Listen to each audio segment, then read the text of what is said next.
9 carat gold போங்க அப்படின்னு சொல்கிறாங்க. ஆனால் 9 கேரட் கோல்டு வாங்குறீங்கன்னா அதுக்கு திருப்பி விற்றீங்கன்னா வேல்யூ இருக்குன்னா வேல்யூ கிடையாது.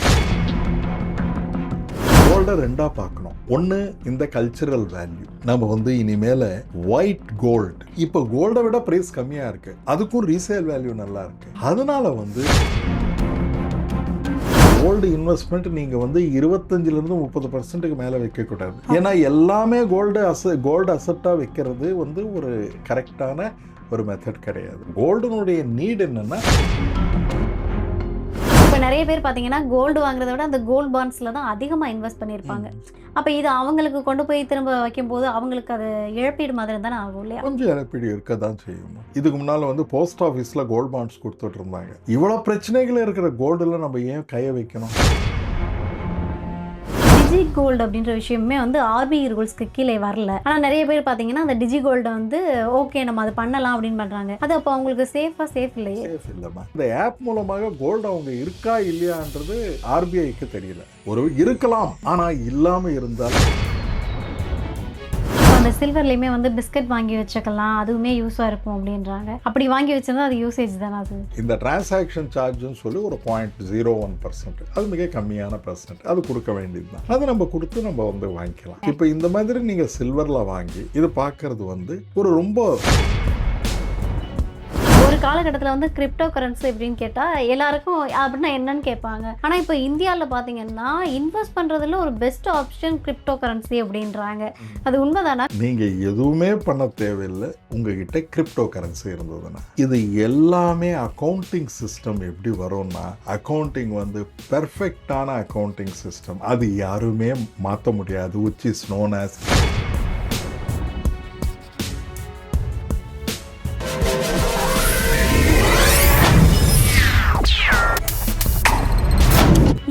தங்கத்துக்கு வந்து இப்படி ஒரு விலையேற்றம் திடீர்னு, அதுவும் ஒரு கட்டத்துலலாம் 15,000 வரைக்கும் வந்து தங்கம் விலையேறி 1,35,000 வரைக்கும் விற்பனையானது.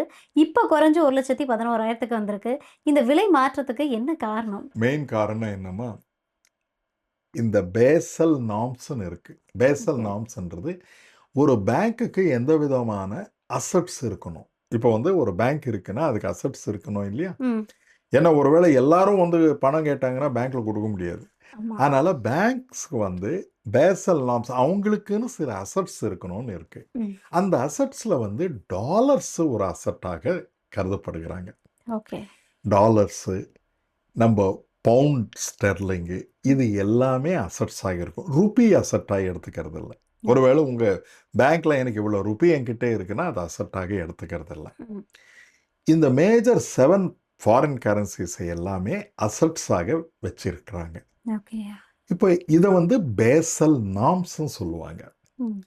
நீங்கள் நமக்கு ரஷ்யாவோட போர் வரும்போது ரஷ்யாவுடைய பணம் நிறைய இடத்துல வந்து எல்லா கண்ட்ரிக்குமே இந்த அமெரிக்கன் டாலர் வந்து ஒரு பேசிக், அவங்களுடைய நாட்டில் வரக்கூடிய டிரான்சாக்ஷனுக்கு மீறி எல்லா நாட்டுடைய ரிசர்வ் கரன்சியாக இருக்குது. இப்போ இந்த பேசல் நார்ம்ஸில் நீங்கள் எப்படி இருக்கு, நீங்கள் உங்கள் பேங்க் நல்லா இருக்குன்னா நல்லா இருக்குது, எங்களுக்கு இவ்வளோ டாலர் இருப்புகள் இருக்குது அப்படின்னு சொல்லி காட்டினாங்கன்னா அப்போ இது நல்லா இருக்கும்னு அர்த்தம். அதே மாதிரி அவங்களுக்கு இந்த அளவுக்கு பிரிட்டிஷ் பவுண்ட்ஸ் இருந்தாங்கன்னா இது எல்லாமே ஃபண்டமெண்டல் ரிசர்வ் கரன்சி. இப்போ இந்த ரஷ்யாவில் நடந்த பிறகு எல்லா கண்ட்ரியிலுமே ஒரு விதமான பயம் வந்து இந்த ரிசர்வ் கரன்சியை கோல்டாக மாற்றிட்டு இருந்தாங்க. அப்போ கோல்டு நிறைய பெரிய பெரிய பேங்க் எல்லாம் வாங்க ஆரம்பிச்சது. சைனாவில் எல்லா கண்ட்ரிலையும் இந்த கோல்டு அதிகமாக வாங்கும்போது அதனுடைய விலை ஆட்டோமேட்டிக்காக இன்க்ரீஸ் ஆச்சு. இப்போ விலை இன்க்ரீஸ் ஆகும்போது ஆட்டோமேட்டிக்காக நம்ம வந்து நிறைய மைன் பண்ணலான்னு பார்த்தா இது கிடைக்கிற இடம் ரொம்ப கம்மியான இடம். சவுத் ஆஃப்ரிக்கா, சூடான், இந்த கண்ட்ரிஸில் தான் ஹையஸ்டாக கிடைக்கிது. அதனால வந்து இதனுடைய ப்ரைஸ் தாக்கம் இவ்வளோ அதிகமாக இருக்குது.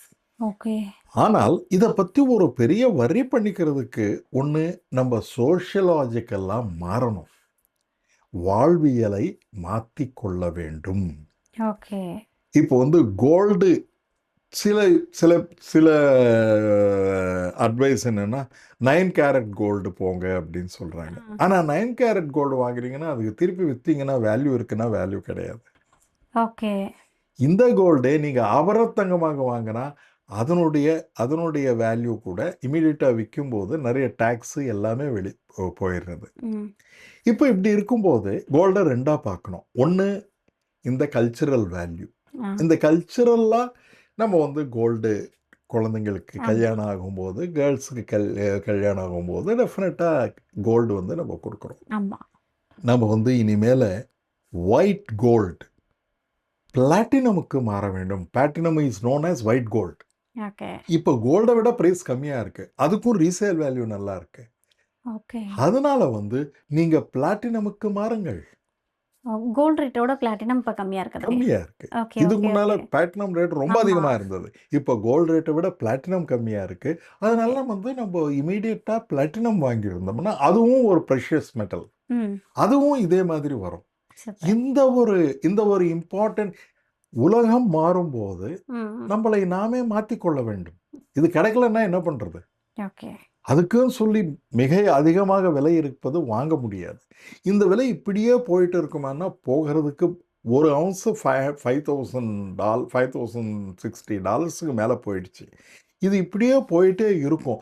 ஆனால் ஒரு ஒரு பர்டிகுலர் சமயத்தில் எல்லா பேங்க்லேயுமே கோல்டு ரிசர்வ்ஸ் வந்த பிறகு இது விலை டிமாண்டு குறைய ஆரம்பிக்கும்.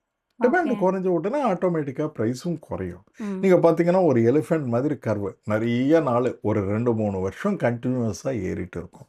ஆனால் நீங்கள் கோல்டுலேருந்து பிளாட்டினம்க்கு மாறினீங்கன்னா ஆட்டோமேட்டிக்காக கோல்டுடைய டிமாண்டு குறையும். ஓகே. இனிமேல் நம்ம வந்து சொல்லக்கூடியது இப்போ உங்களுடைய சேனலில் மூலமாக எல்லாமே பிளாட்டினம் ஓகே. பிளாட்டினம் ஜுவல்லரி எவ்வளோ போயிட்டு இருக்கு, ம். பிளாட்டினமாக மாறுங்கள். உங்களுடைய இந்த கல்ச்சரல் வேல்யூக்காக வாங்கக்கூடியது மிக அதிகமாக வாங்காமல் பிளாட்டினம் ஜுவல்லரி வாங்க சொல்லலாம். It's okay. அடுத்தது கோல்டு வந்து இன்வெஸ்ட்மெண்ட்டாக பார்க்கறது. ம். கோல்டு இன்வெஸ்ட்மெண்ட் நீங்கள் வந்து 25லேருந்து 30% மேலே வைக்கக்கூடாது. ஏன்னா ஓகே. எல்லாமே கோல்டு அசட்டாக வைக்கிறது வந்து ஒரு ஒரு கரெக்டான ஒரு மெத்தட் கிடையாது. ஓகே. நீங்கள் வந்து உங்களுடைய அசட்ஸ் எல்லாமே ஒரு புக்கில் எழுதி வச்சிங்க. ம். கோல்டு எவ்வளோ இருக்குது, வீடு ம். எனக்கு டூ வீலர் 5 வருஷத்துக்கு மேலே இருக்காது, ஆமா. வீடு வந்து 25 வருஷத்துக்கு மேலே இருக்காது. கோல்டு வந்து விலை ஏறிக்கிட்டு இருக்கும். ஆனால் கோல்டுனுடைய டோட்டல் ப்ரொப்போர்ஷன் 25%. உங்களுக்கு ₹1,00,000 அசட்ஸ் இருந்ததுன்னா 25,000 கோல்டு, 25,000 தான் கோல்டில் இருக்கணும். ஓகே. அதை விட அதிகமாக இருக்கிறது. ஏன்னா கோல்டுனுடைய நீட் என்னென்னா இமீடியட் லிக்விடிட்டி. நீங்கள் நேராக பேங்க்குக்கு போய் கொடுத்தீங்கன்னா கோல்டு வாங்கிக்கலாம். ஒருவேளை இன்வெஸ்ட்மெண்ட்டாக வேணும் அப்படின்னா நீங்கள் வந்து இடிஎஃப், நீங்கள் உங்களுடைய பேங்க்குக்கு போய் நிறைய பேங்க் எல்லா ஷெட்யூல் பேங்க்ஸ்லேயும் போனீங்கன்னா இடிஎஃப்னு கேட்டிங்கன்னா அவங்க ஒரு ஃபார்ம் கொடுப்பாங்க. ஓகே. அதில் வந்து டிமேட் அக்கௌண்ட்டுன்னு ஒரு அக்கௌண்ட்டு. நீங்கள் உங்களுடைய பேன் கார்டும் உங்களுடைய ஆதார். ஆதார் கார்டும் கொடுத்தீங்கன்னா இம்மீடியட்டாக அவங்க வந்து ஒரு நாளில் டிமேட் அக்கௌண்ட் ஓப்பன் பண்ணுவாங்க. நீங்கள் அந்த பேங்க்கில் நான் இடிஎஃப்ல 10,000 போட போகிறேன் சொல்லுங்கள் அப்படின்னா ஒரு பேங்க்லேயும் ஒரு டிவிஷன் இருக்குது. ம். ஸ்டேட் பேங்க்கில் போய் சொன்னீங்கன்னா இமீடியட்டாக அந்த டிவிஷனு அது எல்லாமே நெட் பேஸ்டு. ஓகே. இமீடியட்டாக உங்கள் பேரில் ₹10,000 இடிஎஃப்ல போட்டாங்கன்னா ₹10,000 அப்போ இருக்கிற கோல்டை வாங்கி அதை வச்சுருப்பாங்க. ம். ஒருவேளை விலை ஏறிக்கிட்டே இருந்ததுன்னா நீங்கள் விலை நிறைய ₹1,000 போட்டிருக்கேன், இப்போ ₹2,000 ஆயிடுச்சு, எனக்கு பணம் வேணும் அப்படின்னா அந்த பணம் வாங்கிக்கலாம். நீங்கள் சூப்பர். அதை விற்றுடலாம். நீங்கள் ஆ. இது இந்த இந்த வாங்கிறது விற்கிறது எங்கேருந்து பண்ணணும்னா இந்த டிமேட் அக்கௌண்ட்டில் பண்ணலாம். ஓகே. இப்படி இருக்கும்போது நீங்கள் அதை இன்வெஸ்ட்மெண்ட்டாக பார்க்கும்போது, ம். கல்ச்சரல் வேல்யூவாக பார்க்கும்போது கோல்டு மிக அதிகமாக இருக்குது, பிளாட்டினமுக்கு போவோம். ஓகே. அது ஒயிட் கோல்டுன்னு சொல்கிறாங்க. நீங்கள் ம். பார்த்தீங்கன்னா ஒயிட் கோல்டுன்னு போட்டிங்கன்னா பிளாட்டினம்னு வரும். ஓகே. அது வந்து ஒரு காலத்தில் கோல்டை விட அதிகமாக இருந்தது. ஆமாய்யா. ஆனால் வந்து இப்போ கோல்டு மிக கஷ்டமாக கிடைக்கிறதுனால இது பண்ணுங்க. இது இப்போ பிளாட்டினம் வாங்கிக்கலாமே. ஓகே. ஆனா நெறைய பேர் நீங்க சொன்ன மாரி தான் ஆ 9 கேரட்ல இருக்கிறது வாங்க. அப்படி இல்லன்னா 18 கேரட் கோல்டு கூட வாங்கிக்கோங்க அப்படின்னு ரெஃபர் பண்றாங்க. அப்படி இருக்கும்போது அது ஒரு இன்வெஸ்ட்மென்ட்க்கு பெஸ்ட்டா இருக்காதுன்றீங்களா ஐயா? திருப்பி நீங்க விக்கும்போது யாரு எப்படி விற்பீங்க? இப்ப 9 கேரட் கோல்டுடைய இப்ப வந்து நான் 9 கேரட் கோல்டு வாங்குறேன். ம். அது வந்து நமக்கு எப்பாவது ஒரு எமர்ஜென்சி சமயத்துல நான் வந்து விக்கணும்னு பார்க்குறேன். இல்லன்னா பேங்க் வாங்கிக்க மாட்டாங்கல்ல. ஓகே. பேங்க்ல வாங்குறது 22 கேரட் கோல்டு தான். அந்த 22 கேரட் கோல்டு என்னன்னா, இப்ப பேங்க்ல குடுக்கும்போது, நெறைய சின்ன சின்ன இடத்துல நீங்க வாங்கும்போது, 21 கேரக்டர் தான் இருக்கு. ம். 22 கேரக்டர் இல்ல. ஓகே. பேங்க்ல நீங்க குடுக்கும்போது, இது 21 கேரக்டர். இதனுடைய விலை மிக கம்மி அப்படின்னு சொல்றாங்க. ஓகே. அதனுடைய ஒரிஜினல் பில்லும் பார்க்கணும். இதனுடைய பியூரிட்டியும் கொண்டு போய் அவங்களுக்கு டெஸ்ட் பண்ணி குடுக்கணும் அப்படின்னு சொல்லியிருக்காங்க. ஓகே. அப்படி இருக்கும்போது, இவ்வளோ பிரச்சனைகள் இருக்கிற கோல்டுல நம்ம ஏன் கைய வைக்கணும்? இன்வெஸ்ட்மென்ட். ஓகே. ஒண்ணு ETFல இன்வெஸ்ட் பண்ணி, அதுல வரக்கூடிய லாபத்த பெறலாம். ம். கல்ச்சரலா நமக்கு வேணும்னா, பிளாட்டினமுக்கு போலாம். ஓகேயா. இது 2த்தையும் நம்ம சரி பண்ணிக்கலாமே! இப்போ இதில கோல்டு பாண்ட் அப்படின்னு ஒரு விஷயம் இருக்கு இல்லையா? இப்போ பார்த்தீங்கன்னா, நேத்து ரீசென்ட்டா ஒரு நியூஸ் வந்தது. கோல்ட் பாண்ட் வந்து அதுக்கான வரி விலக்கு ரத்து செய்யப்பட்டிருக்கிறதா ஒரு செய்தி வந்திருக்கு. ம். இப்ப நெறைய பேர் பார்த்தீங்கன்னா, கோல்டு வாங்குறத விட அந்த கோல்ட் பாண்ட்ஸ்ல தான் அதிகமா இன்வெஸ்ட் பண்ணியிருப்பாங்க. ம். அப்ப இது அவங்களுக்கு கொண்டு போய் திரும்ப வைக்கும்போது, அவங்களுக்கு அது இழப்பீடு மாதிரி தானே ஆகும் இல்லையா? கொஞ்சம் இழப்பீடு இருக்க தான் செய்யும்மா. ஏன்னா ஓகே. வந்து நெறைய ப்ராஃபிட் வருது இல்லையா? இப்ப பார்த்தீங்கன்னா, ஒரே ஒரு வருஷத்துல 70% ப்ராஃபிட் வந்திருக்கு. ஓகே. அதனால கவர்ன்மெண்ட் அது மேல டாக்ஸ் போட்டாலும், டெஃபினட்டா நமக்கு வந்து ப்ராஃபிட் வரதுனால, அதனுடைய தாக்கம் தெரியாது. ஓகே. அதனால வந்து கோல்டு பாண்ட்ஸு இதுக்கு முன்னால வந்து போஸ்ட் ஆஃபீஸ்ல கோல்ட் பாண்ட்ஸ் குடுத்துட்டு இருந்தாங்க. ம். ஆனா, இப்போ வந்து 7 வருஷத்துக்கு 5 வருஷத்துக்கு முன்னால கோல்ட் பாண்ட்ல போட்டவங்க, ஒரே ஒரு வருஷத்துல 70% இன்க்ரீஸ் ஆயிடுச்சு. இன்னும் கொஞ்ச நாள் போனா 100% 2 வருஷத்துல ஒரு வ ரூ. 100 இன்வெஸ்ட் பண்றவங்களுக்கு ரூ. 200 வரப்போறது. ஓ! அது கவர்ன்மெண்ட்லேருந்து குடுக்க போகுது. ₹1,00,000 அது கவர்ன்மெண்ட் குடுக்க வேண்டிய நிலைமைக்கு வந்துருச்சு. ஓகே. அப்ப வந்து கோல்ட் பாண்ட்ல வந்து ஒரு பக்கம் இன்வெஸ்ட் பண்ணலாம். அது பண்ணலாங்கம்மா. ஓகே. அதுல பண்றது அதுவும் எல்லாமே சேர்த்து இந்த கோல்டோட சேர்த்து இருக்கிறது 25% தான். ஓகே. நீங்க ETF இருந்தாலும், கோல்டா இருந்தாலும், கோல்ட் பாண்ட்ஸா இருந்தாலும் 25% வச்சுக்கோங்க. 25% மேல போகக்கூடாது. ஓகே. மிச்சம் இருக்கிறது எல்லாமே, நீங்க நெறைய இந்த எக்ஸ்சேஞ்ச் ட்ரேடட் ஃபண்ட்ஸ்ல நீங்க இண்டெக்ஸ் பாண்ட்ஸ்ன்னு இருக்கு. ம். இந்த இண்டெக்ஸ் பாண்ட்ஸ நீங்க வாங்கிக்கலாம். இது ஒரு பெரிய சப்ஜெக்ட். ம். இதுல நீங்க தரோவா படிக்கணும். ம். நீங்க வந்து எந்தெந்த கம்பெனியில எப்படி எல்லாமே ப்ராஃபிட் இருக்கு. இப்போ பார்மசூட்டிக்கல் ப்ராடக்ட் புதுசா ஒசிம்பிக்ன்னு ஒரு ப்ராடக்ட் வந்திருக்கு. அது ஓகே. வந்து டயாபெட்டிக் குடுக்குற ப்ராடக்ட். அந்த கம்பெனி வந்து யாரு மேனுஃபேக்சர் பண்றாங்கன்னு அது வந்து டயாபெட்டிஸுக்கு, வெயிட் லாஸுக்கு மிக இம்பார்ட்டன்ட்டான ப்ராடக்ட். அந்த ப்ராடக்ட்ட யார் விக்கிறாங்கன்னு சொல்லி பார்த்து, அவங்களுடைய ஷேர்ஸ ஏறிட்டு இருக்குன்னா, அத நம்ம வாங்கணும். ஓகே. அந்த மாதிரி திங்க் பண்ணி அந்த இப்போ வந்து நம்ம டைரக்ட்டா ஒரு இன்வெஸ்டரா போகிறது கஷ்டம். இந்த மியூச்சுவல் ஃபண்ட் வழியாக நம்ம போலாம். ம். அதுவும் கேர்ஃபுல்லா இருக்கணும். மியூச்சுவல் ஃபண்ட்ஸ் நெறைய ரிஸ்க் இருக்கு. அதுல எந்த ஃபண்ட்ல போட்டோம்னா, எவ்வளோ ப்ராஃபிட்டபிள் வரும் அப்படின்னு பார்க்கணும். ஓகே. இதையும் தாண்டி நல்லா நாலேட்ஜ் வருதுன்னா, தென் நீங்க அ அ இனிஷியல் பப்ளிக் ஆஃபர் புதுசா வர இனிஷியல் பப்ளிக் ஆஃபர் ம். அப்புறம் வந்து ஆ IFO இந்த மாதிரி ஆஃபர்ஸ் எல்லாம் வரும்போது நீங்க அதுக்கு ஒரு நல்ல ஃபைனான்ஷியல் அட்வைசர்ஸ் ஆர்பிஐ ஆர்பிஐ குடுக்க அட்வைசர்ஸ் ஃபார் எக்ஸாம்பிள் நீங்க பார்த்தீங்கன்னா, நம்ம தமிழ்நாட்டுல நல்ல நெறைய பேர் இருக்காங்க. ஆர்பிஐ உடைய சர்டிஃபிகேட் இருக்கா? இல்லையான்னு கேட்டு இது வந்து ரூ. 1 நமக்கு யாருமே ஃப்ரீயா குடுக்க மாட்டாங்க. ஓகே. அதனால நீங்க இவ்வளோ பணம் குடுக்கும்போது, ஆர்பிஐ சர்டிஃபிகேட் இருக்கா? இல்லையான்னு தெரிஞ்சுக்கிட்டு நீங்க வந்து பண்ணணும். இப்ப ஓகேயா. இன்டிகிரேட்டட் ஃபைனான்ஸ்ன்னு இருக்கு. அதுகிட்ட போன உடனே அவங்க பெரிய போர்ட்ல போட்டு வச்சிருப்பாங்க. ம். எங்களுக்கு ஆர்பிஐ சர்டிஃபிகேட் இருக்குன்னு. அந்த மாதிரி சர்டிஃபைடு பீப்பிள் கிட்ட போய் எவ்வளோ வருது? என்ன? ஏதுன்னு நெறைய ஃபண்ட்ஸ்ல நீங்க பார்த்து கேர்ஃபுல்லா இன்வெஸ்ட் பண்ணணும். ஓகே. அப்ப இந்த டிஜி கோல்டு அப்படின்ற விஷயமுமே வந்து ஆர்பிஐ ரூல்ஸ்க்கு கீழே வரல. ம். ஸோ, அதனால வந்து அதில வந்து நாங்க பொறுப்பில்ல அப்படின்ற மாதிரியான ஒரு விஷயத்த சொல்லியிருக்காங்கல்ல. ம். ஆனா நெறைய பேர் பார்த்தீங்கன்னா, அந்த டிஜி கோல்ட வந்து ஓகே நம்ம அத பண்ணலாம் அப்படின்னு பண்றாங்க. அது அப்போ அவங்களுக்கு சேஃப் இல்லையே! சேஃப் இல்லம்மா. ஓகே. சேஃப் கிடையாது. இது வந்து நெறைய பேரு யங்ஸ்டர்ஸ வந்து நீங்க ரூ. 100 போடுங்க, ரூ. ஆ. 500 போடுங்க அப்படின்னு சொல்லி ஆப் மூலமாக டிஜி கோல்டு.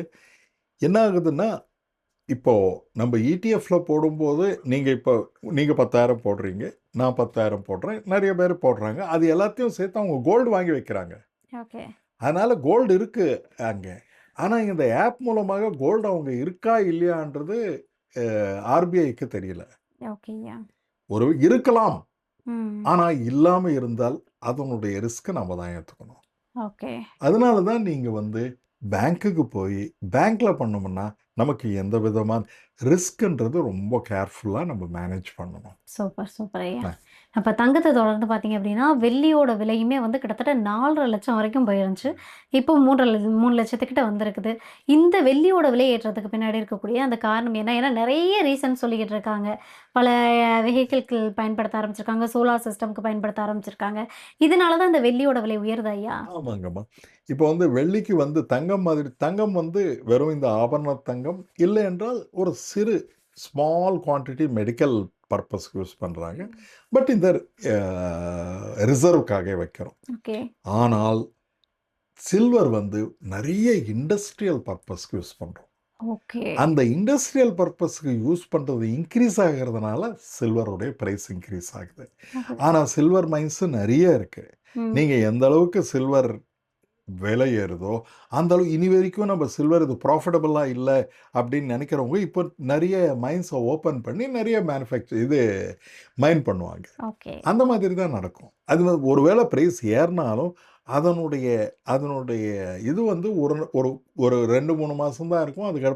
அதுக்கு ஏத்த மாதிரி டிமாண்ட் வந்த உடனே இது சப்ளை வந்த உடனே பிரைஸ் குறைய ஆரம்பிக்கும். ஓகே. ஆனால் இது வந்து இண்டஸ்ட்ரியல் யூஸ் கூட நெறைய இருக்கு. ம். சில்வர், காப்பர் இதுக்கு எல்லாத்துக்குமே ஏறுதுன்னா, அதுக்கு காரணம் வந்து இண்டஸ்ட்ரியல் யூஸ்.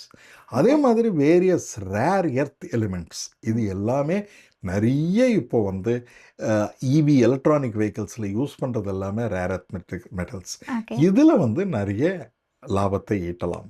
ஓகே. ம். இப்ப அந்த சில்வர்லயுமே வந்து பிஸ்கட் வாங்கி வச்சுக்கலாம். அதுவுமே யூஸா இருக்கும் அப்டின்றாங்க. அப்படி வாங்கி வச்சிருந்தா அது யூசேஜ் தானா அது?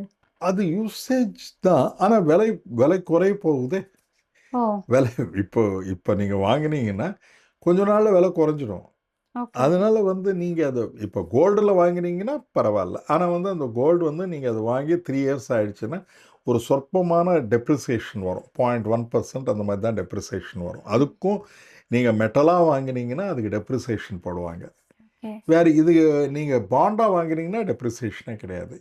ஒரு இந்த டிரான்சாக்ஷன் சார்ஜ்ன்னு சொல்லி ஒரு 0.01% அது மிக கம்மியான பெர்சன்ட். அது குடுக்க வேண்டியது தான். ஓகே. அது நம்ம குடுத்து நம்ம வந்து வாங்கிக்கலாம். ஓகே. இப்ப இந்த மாதிரி நீங்க சில்வர்ல வாங்கி, இது பார்க்கறது வந்து ஒரு ரொம்ப அ குட் எக்கனாமிக் ஸ்ட்ராட்டஜி கிடையாது. Okay, okay, okay. ஏன் அப்டின்னா, அந்த வெள்ளி விலை ஏறுனோனே எல்லாரும் என்ன பண்ணிட்டாங்க, ஓகே அப்ப நம்ம சில்வர் பார்ஸ் கொஞ்சம் வாங்கி வச்சுக்கலாம். அது வந்து மொத்தமா சேல் பண்ணிக்கலாம். அப்போ ஒரு நல்ல அமௌண்ட் கிடைக்கும் அப்டின்னு காத்துட்ருக்காங்க. ஸோ வந்து அது சில்வர் பார்ஸ்ல இன்வெஸ்ட் பண்றது வந்து அது சில்வர் பால்ஸ் யூஸ்ஃபுல். ஈஸியா கிடைக்கும். நீங்க ஓகே. பார்த்தீங்கன்னா, சில்வர் பால்ஸ்ன்னா சில்வர் பாண்ட்ஸ் ம். பார்ஸ் நல்லா கிடைக்கும். அதெல்லாமே ம். நல்லா பியூரிட்டி எல்லாமே போட்டு அவங்க குடுப்பாங்க. ஆனா, அது ஒரு இன்வெஸ்ட்மென்ட்டா இருக்கிறதுக்கு என்ன வாய்ப்பு இருக்கு? ஓகே. இப்போ வர்ற ஏப்ரல் மாதத்துலேருந்தே வந்து ஒரு அறிவிப்பு வெளியிட்டிருந்தாங்க. அதாவது வந்து கோல்டு போலவே வந்து நம்ம சில்வரையுமே வந்து அடகு வச்சுக்கலாம் அப்டின்னு சொல்லிட்டு. அது பார்ஸ் இந்த மாரி எத வேணாலும் நம்ம அடகு வச்சுக்கலாமா ஐயா? அது இல்லங்கம்மா. யோஸ் இது பேங்க்ல அடகு வைக்க மாட்டாங்க. ஓகேயா. பேங்க்ல அடகு வைக்கிறதுக்கு வாய்ப்புகள் இல்ல. நீங்க ஏன்னா பேங்க்ல அந்த சிஸ்டம் கிடையாது. இல்ல வர ஏப்ரல் 1ஆம் தேதியிலருந்து அனௌன்ஸ் பண்ணியிருந்தாங்க இல்லையா? இல்லம்மா. அது ஒரு ஸ்பெகுலேஷன் தான். வரப்போகிற மாதிரி இருக்கே தவிர, பேங்க்ல நம்ம வைக்க முடியாது. Okay, okay, okay. பேங்க்ல வந்து நம்ம குடுத்து லோன் வாங்கிக்கக்கூடியது வெறும் கோல்டு தான். ம். ஈவன் பிளாட்டினம் கூட நமக்கு அ திருப்பி விக்க வேண்டியது தான் தவிர, அத வந்து ஒரு கொலேட்ரல் அது வந்து ஒரு ஒரு இதுவா காட்டி நம்ம பணம் வாங்க முடியாது. ஓகே. கோல்டு தான் நம்ம வந்து பேங்க்ல வச்சு நம்ம பணம் வாங்கலாம். ஓகேய்யா, சூப்பர்ய்யா. இப்போ கோல்டு, சில்வர தொடர்ந்து பார்த்தீங்க அப்டின்னா, ஒரு காலகட்டத்தில வந்து கிரிப்டோ கரன்சி அப்டின்னு கேட்டா, எல்லாருக்கும் அப்டின்னா என்னன்னு கேட்பாங்க. ஆனா, இப்போ இந்தியால பார்த்தீங்கன்னா, இன்வெஸ்ட் பண்றதுல ஒரு பெஸ்ட் ஆப்ஷன் கிரிப்டோ கரன்சி அப்டின்றாங்க. ம். அது உண்மதானா? கிரிப்டோ கரன்சில நம்ம வந்து ஏன் வந்து திடீர்னு இந்தியால வந்துட்டு அது வந்து இந்த அளவுக்கு பூம் ஆயிட்டுருக்கு? இது நல்ல கேள்வி கேட்டீங்க. இந்த கிரிப்டோ கரன்சின்றது யார் ரன் பண்றாங்கன்னு யாருக்குமே தெரியாது. ம். ஆனால் இதில் ஒரு அட்வான்டேஜ் என்னென்னா, இப்போ நீங்கள் ஒரு பொருள் வாங்குறீங்க பெரு என்ற இடத்துல. ஓகேயா. அந்த பெரு என்ற இடத்துல நீங்கள் ஒரு பொருள் வாங்கணும்னா அவர் என்ன சொல்கிறாருன்னா, நீங்கள் டாலராக எனக்கு கொடுங்க அப்படின்றார். ம். உங்ககிட்ட டாலர் கிடையாது.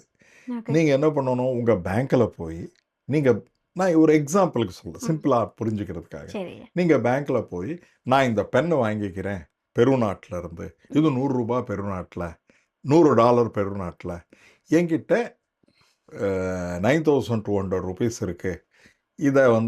இதை எடுத்துக்கிட்டு எனக்கு டாலராக கொடுங்க அப்படின்னு நீங்கள் கேட்குறீங்க. ஏன்னா டாலர் தான் அவர் கேட்குறாரு. ம். அவர் என்ன பண்ணுறாரு, ரிசர்வ் பேங்க் கிட்ட போயிட்டு இந்த மாதிரி ஒருத்தர் ஒரு பென்னை இம்போர்ட் பண்ணணும்னு நினைக்கிறாரு. இது $100 இது ₹9,200 எனக்கு கொடுத்துருக்காரு. இதுக்கு வேண்டிய டாலர்ஸ் எங்கள்கிட்ட கொடுங்கன்னு சொல்கிறாரு. இந்த இந்த டாலர் $100 இந்த பேங்க் வாங்கி இதுக்கு ஈக்குவலண்ட் பேங்க்குக்கு அவருடைய பேங்க்குக்கு போகணும். அது என்ன ஆகும்னா, அவர் அங்கே போயிட்டு அந்த ரிசர்வ் பேங்க் கிட்ட போய் அந்த டாலரை கொடுத்து அவருடைய கரன்சியில் மாற்றிடுவார். ஓகே. நீங்கள் பார்த்தீங்கன்னா எந்த அளவுக்கு டிரான்சாக்ஷன் காஸ்ட் வருது பாருங்க. ஆ. இப்போ நீங்கள் எதுவுமே பண்ண தேவையில்லை, உங்ககிட்ட கிரிப்டோ கரன்சி இருந்ததுன்னா. ஓகே. இப்போ நீங்கள் எனக்கு இந்த பென்னு வாங்கணும்னா என்கிட்ட கிரிப்டோ கரன்சி இருக்குது. ம். நான் இந்த பென்னுக்கு எவ்வளோ தேவைப்படும்னா ஒரு எக்ஸ் அமௌண்ட் தேவைப்படும் வருது. ஓகே. உடனே இந்த கிரிப்டோ கரன்சியில் கே பிரபாகர் பேரில் இந்த $100 என்னுடைய பணம் இங்கே போட்டேன்னா ஆட்டோமேட்டிக்காக அவருடைய அக்கௌண்ட்லேயும் போயிடும். இந்த ஓகே. வித்தியாசம் இந்த டிரான்சாக்ஷன் 0.001% உங்களுக்கு சார்ஜ் பண்ணப்படும். ஓகே. இது எல்லாமே அக்கௌண்டிங் சிஸ்டம் எப்படி வரும்னா, இதை பியூட்டிஃபுல்லாக நமக்கு அக்கௌண்டிங் பெர்ஃபெக்டான அக்கௌண்டிங் சிஸ்டம். அது யாருமே மாற்ற முடியாது. Which is known as okay. Block chain accounting system. Okay. இந்த பிளாக் செயின் அக்கௌண்டிங்கில் என்ன ஆகும்னா, உங்கள் பேரில் இந்த 100 இருந்ததுன்னா யாருனாலையும் மாற்ற முடியாது. ம். உங்களுக்கு ஒரு கீ கொடுப்பாங்க, ம். அவருக்கும் ஒரு கீ கொடுப்பாங்க. இனிமேல் உலகத்தில் யாருக்குமே தெரியாது இங்கேருந்து இங்கே டிரான்சாக்ஷன் நடந்திருக்குன்னு. ஓகே. ஈஸியஸ்டாக போயிடும். அதனால் கிரிப்டோ கரன்சி வந்திருக்கு. ஓகே. ஆனால் இந்த கிரிப்டோ கரன்சியில் நிறைய பிரச்சனைகள் இதில் நிறைய ஃப்ராட்ஸ் பண்ணி ம். நீங்கள் கேள்விப்பட்டிருப்பீங்க. ஹிந்து ஜன உபகார இது ஃபண்டுன்னு கபாலீஸ்வர் கோயில்கிட்ட இருக்கிற இதில் அந்த பணத்தை எல்லாமே கொண்டு போய் அவர் கிரிப்டோ கரன்சியில் போட்டார். அந்த கிரிப்டோ கரன்சி போடும்போது 2000 கிரிப்டோ கரன்சிஸ் இருக்குது, ஒரு கிரிப்டோ கரன்சி இல்லை. ஓகே. அதனால் 2000 கிரிப்டோ கரன்சி இருக்கும்போது எந்த கிரிப்டோ கரன்சி எது நல்லது எது ஃப்ராடுன்றது நமக்கு தெரியவே தெரியாது. ஓகே. இப்போ இருக்கும் கிரிப்டோ கரன்சி அடுத்த நாள் பார்த்தீங்கன்னா எதுவுமே இருக்காததுக்கு வாய்ப்புகள் இருக்குது. அந்த மாதிரி லாஸ் ஆனவங்க நிறைய பேர் இருக்காங்க. ஆருத்ரா ஃபைனான்ஸ்னு ஒரு கம்பெனி, ம். அதில் 10,000 கோடி போட்டு எல்லாமே லாஸ் ஆமா. ஆகிருக்காங்க. இப்போ அதனால கிரிப்டோ கரன்சியில் இந்த அளவுக்கு சேஃப்டி இல்லாமல் இருக்கிறது மிக அதிகம். ஓகே. ஆனால் ட்ரம்ப் வரும்போது அவர் என்ன செஞ்சார்னா, அவர் கிரிப்டோ கரன்சியை ஆரம்பிச்சிருக்காரு. அவரே இன்வெஸ்ட் பண்ணியிருக்காரு. ம். அதனால் சில கிரிப்டோ கரன்சிஸு நிறைய அதில் இன்வெஸ்ட்மெண்ட்டு வர ஆரம்பிச்சிருக்கு. அவருடைய சன்னே ஒரு கிரிப்டோ கரன்சி கம்பெனியை நடத்திட்டு இருக்காரு. ஓகே. ஆனால் இது ஒரு டவுட்ஃபுல்லான அசட்டு தான். ஓகே. எப்போ இது போகும்ன்றது நமக்கு தெரியாது. ம். அதனால் ஒருவேளை நாளைக்கு காலையில் நீங்கள் நெட் ஓப்பன் பண்ணிங்கன்னா ஒன்றுமே இருக்காது. அப்படி நடந்திருக்கு நிறைய கம்பெனிஸ். ஓகே. 2000 கம்பெனி அந்த கிரிப்டோ எக்ஸ்சேஞ்சுன்னு ஒன்று இருந்தது. அந்த எக்ஸ்சேஞ்சில் கூட நிறைய கம்பெனி காணாமல் போயிடுச்சு. ஓகே. அதனால் இது ஒரு ஆல்டர்னேட் ஃபைனான்ஸாக இருந்தாலும் அதில் நம்ம கால் வைக்கிறது, அதுவும் இந்தியன் மிடில் கிளாஸ் எவ்வளவோ கஷ்டப்பட்டு நீங்கள் சம்பாதிக்கிறீங்க. அந்த சம்பாதியத்தை இதில் போடுறத விட நீங்கள் போஸ்ட் ஆஃபீஸில் போடுங்க. ஓகே. ரொம்ப கம்மியான இது வந்தாலும் சேஃபஸ்ட்டு. கண்டிப்பா. நீங்கள் பேங்க்கில் 5 லட்சத்துக்கு மேலே போடாதீங்க ஒரு பேங்க்கில். ஏன்னா ஒருவேளை பேங்க் திவாலாச்சுன்னா 5 லட்சம் தான் நமக்கு கொடுப்பாங்க. போஸ்ட் ஆஃபீஸில் எவ்வளோ வேணாலும் போடலாம். எதுக்குன்னா post office is given by government of India. Indian கவர்மெண்ட்டே திவாலாச்சுன்னா இனிமேல் ஒன்றுமே பண்ண முடியாது, எல்லாமே போச்சுன்னு அர்த்தம். ஆனால் அது நடக்கிறதுக்கு வாய்ப்புகள் இல்லை. நம்மக்கிட்டே $700 பில்லியன் நம்மக்கிட்ட கையிருப்பு இருக்குது. அதனால நம்ம வந்து அந்த மாதிரி சுச்சுவேஷன் நமக்கு வரதில்லை. போஸ்ட் ஆஃபீஸில் போடுங்க. அதே மாதிரி நீங்கள் ஒரு சின்ன ஃபார்முலா ஞாபகம் வச்சுங்க. 70 டிவைடட் பை உங்களுக்கு வந்து 7% வட்டி வருதுன்னு வச்சுக்கோங்கம்மா. 70 டிவைடட் பை 7 அப்படின்னா எவ்வளோ வரும்? 10 இல்லையா? 70 டிவைடட் பை 7 10. 10 வருஷத்தில் டபுள் ஆகும். ஓகே. எப்போ டபுள் ஆகும் அப்படின்னு கேட்டிங்கன்னா 10 வருஷத்தில் டபுள் ஆகும். 7% வட்டி வந்ததுன்னா 10% வட்டி வருதுன்னா 7 வருஷத்தில் டபுள் ஆகும். எந்த வட்டி விதமாக இருந்தாலும் இந்த 70 ஃபார்முலாவை ஞாபகம் வச்சுக்கிட்டிங்கன்னா ஈஸியஸ்ட்டாக எப்போ டபுள் ஆகும்னு தெரியும். 7 வருஷமாக டபுள் ஆச்சுன்னா இப்போ உங்களை மாதிரி இப்போது யங்ஸ்டர்ஸு இப்போ ஜாபில் ஜாயின் பண்ணும்போது எனக்கு வந்து இமீடியட்டாக ஒரு 10,000 நான் போடுறேன்னா ஒரு சின்ன போஸ்ட் ஆஃபீஸில் போடுங்க, 7% வட்டி கொடுப்பாங்க. நீங்கள் வந்து ஒரு 10 வருஷம் ஆன பிறகு 10,000 போட்டது 20,000 ஆகும். ஓகே. இன்னொரு 10 வருஷத்தில் 40,000 ஆகும். இன்னொரு 10 வருஷத்தில் 80,000 ஆகும். இன்னொரு 10 வருஷத்தில் 1,60,000 ஆகும். இப்போ சிம்பிளஸ்ட்டு சேஃபஸ்ட் இன்வெஸ்ட்மெண்ட்டு. நான் இது தொடவே போகிறதில்லை என்ற சில அசட்ஸ் நீங்கள் வச்சுருக்கணும். ஓகே. இது நான் ரிட்டையர் ஆகும்போது எனக்கு தேவைப்படும், இல்லைனா ஏதாவது எமர்ஜென்சி இருக்கும்போது நான் தேவைப்படும். அதனால் எந்தெந்த இதுக்கு எனக்கு தேவைப்படும்ன்றது இப்போ முன்னாலேயே ஊகிச்சு அதை சேவ் பண்ணி அந்த சமயத்தில் அதை எடுத்து யூஸ் பண்ணுறது ஒரு மிக புத்திசாலித்தனமான பிளானிங். அதுதான் பர்சனல் ஃபைனான்ஸ். இப்போ இந்தியா மாறிடுச்சு. இப்போ வந்து உங்கள் பேரண்ட்ஸ் எல்லாம் பண்ணக்கூடிய சேவிங்ஸ் வேறு, நீங்கள் பண்ணக்கூட சேவிங்ஸ் வேறு. அதனால் வந்து நீங்கள் இப்போ பார்த்தீங்கன்னா யங்ஸ்டர்ஸ் எல்லாமே நிறைய நகைகள் போடுவது அவங்களுக்கு பிடிக்கிறது இல்லை. ஆனால் நம்மளுடைய பேரண்ட்ஸு கிராண்ட் பேரண்ட்ஸ் எல்லாம் பார்த்தீங்கன்னா இங்கே கிராண்ட் பேரண்ட்ஸ் எல்லாமே நீங்கள் பார்த்தீங்கன்னா நம்ம சவுத்தில் வந்து ஒரு பெரிய இந்த மாதிரி போட்டிருப்பாங்க, இந்த காதே இந்த மாதிரி வந்துடும். ஆனால் இப்போ அந்த மாதிரி பெண்களும் இது பண்ணுறதில்ல, யாருமே அந்த நகைகள் போடுவதும் இல்லை. அதனால் அது மாறும்போது அதுக்கு மாறுற மாதிரி நம்ம காலத்துக்கு ஏற்ற மாதிரி நம்மளை நாமே மாற்றிக்கொள்வது. அதிலும் இந்த இன்வெஸ்ட்மெண்ட் வந்து மிக அழகாக இன்வெஸ்ட் பண்ணணும். சூப்பர். கிரிப்டோ கரன்சி பக்கமே போக வேண்டான்றீங்களா? போக வேண்டாங்கம்மா. ஓகேயா, சூப்பர் ஐயா. அதாவது வந்து இவ்வளோ நேரம் வந்து பொறுமையாக எல்லா விஷயத்துக்குமே கிளாரிட்டி செம்மையாக கொடுத்துருக்கீங்க. கண்டிப்பாக இந்த வீடியோ வந்து நம்ம பார்த்துட்டு இருக்கக்கூடிய இந்த வியூவர்ஸ்க்கு ரொம்ப ஹெல்ப்ஃபுல்லாக இருக்குன்னு இது ரொம்ப யூஸ்ஃபுல்லாக இருக்கும்னு எதிர்பார்க்குறேங்கம்மா. நல்ல இம்பார்ட்டன்ட் பாயிண்ட்ஸ் எல்லாம் ரிசர்ச் பண்ணி கொண்டு வந்து என்ன கேட்டீங்க பாருங்க. கீதா கோபிநாத் இது பற்றி எல்லாமே, அது மிக நன்றி. இதெல்லாம் மக்கள் போய் சேரணும்னு எதிர்பார்க்குறீங்களா? மீண்டும் ஒரு நேர்காணலில் சந்திக்கிறேன். நன்றி. நன்றி. வணக்கங்கம்மா.